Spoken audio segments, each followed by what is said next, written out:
Это старый заброшенный фуникулер.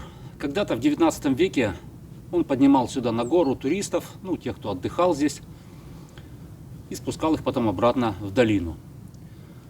Потом пришел в негодность, да и надобность в нем пропала, количество туристов, количество отдыхающих резко сократилось. И так он и стоял заброшенный, к сожалению, пострадал от вандалов, в Германии это тоже случается. И если нижняя станция, там вроде бы какой-то ресторанчик оборудован на станции, на нижней, который не всегда, правда, работает, то верхняя станция полностью заброшена. Вот этот вагончик, который когда-то возил этих самых туристов и отдыхающих, разбитый, поломанный. Скажете, ничего интересного? Ну, для любителей пеших прогулок в горах, а сегодня зимний, тихий день, редкость вообще, ни дождя, ни ветра, отлично можно прогуляться по лесу. Ну, для этого должна быть цель. Вот я выбрал такую цель, отправился, мне было интересно это посмотреть.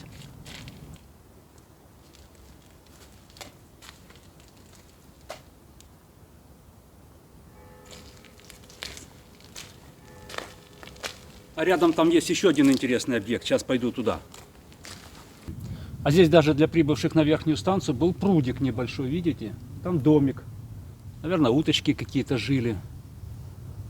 И вот все, в принципе, сохранилось. Заросло, конечно, очень сильно.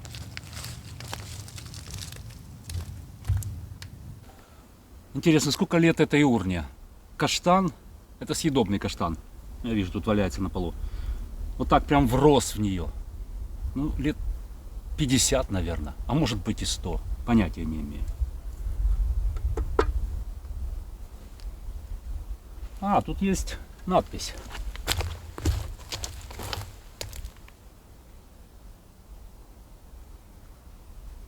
К сожалению, даты нет.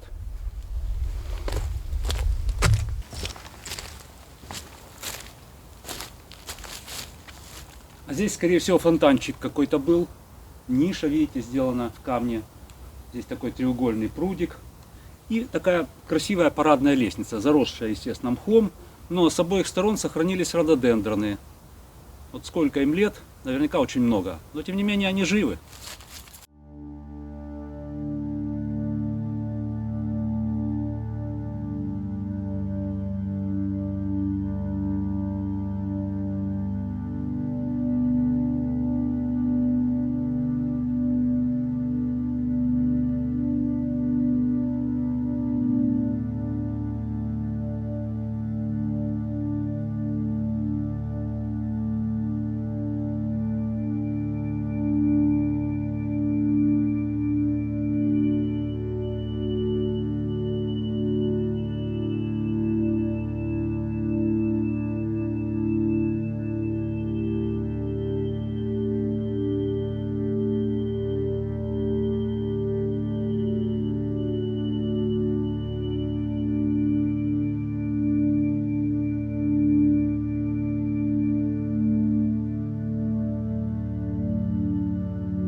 С этой башни, конечно, шикарный вид открывается на все местные горы, на все долины.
Ну вот, погулял по зимнему лесу, насладился тишиной, послушал птиц. Редко здесь зимой такая хорошая погода. Тихо, ни ветра, ни дождя, солнышко. Стараюсь использовать каждое такое окно для каких-то интересных прогулок. Но сейчас темнеет рано, поэтому пора, наверное, возвращаться домой. Спасибо, что смотрели. Надеюсь, увидимся. Всего доброго.